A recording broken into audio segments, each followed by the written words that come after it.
I rise today to discuss a disturbing article which most of us saw on the front page of the Washington Post.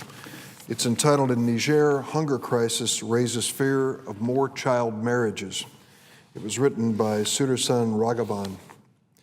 The article highlights child marriages around the world, a human rights atrocity that steals the future, the health and the lives of little girls and even boys in many developing countries. In many of these countries, girls are treated like chattel or commodities, sold into marriage with older men to settle debts or for dowries to help families survive.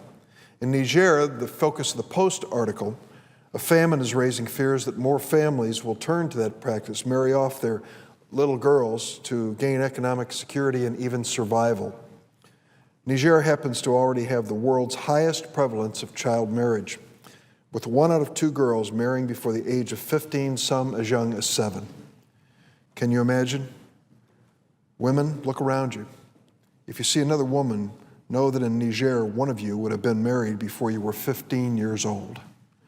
That's exactly what happened to Balki Souli. Balki was married at 12 years of age. And let me show this poster of her here. She's now 14.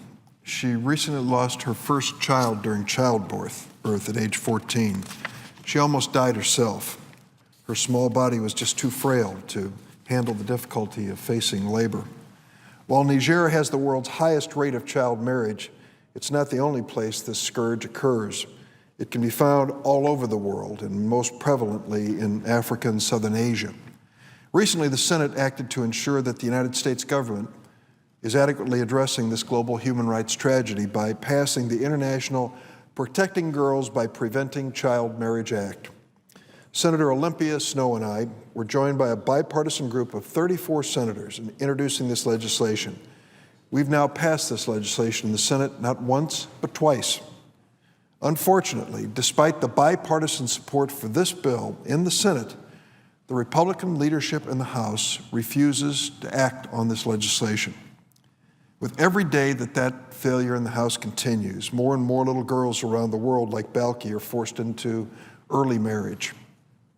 This means more girls in developing countries will lose their freedom, have their childhood innocence stolen, and may in fact lose their lives.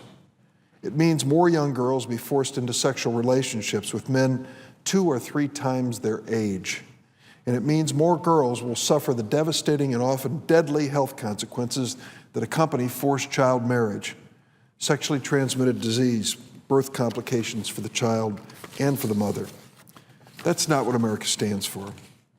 I'm calling on Speaker Boehner, Majority Leader Cantor, and House Foreign Affairs Committee Chairman Ileana Ros-Lehtman to bring this bill to a vote in the House immediately.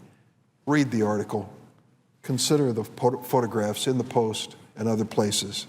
The lives of these girls in developing countries across the world are literally in your hands.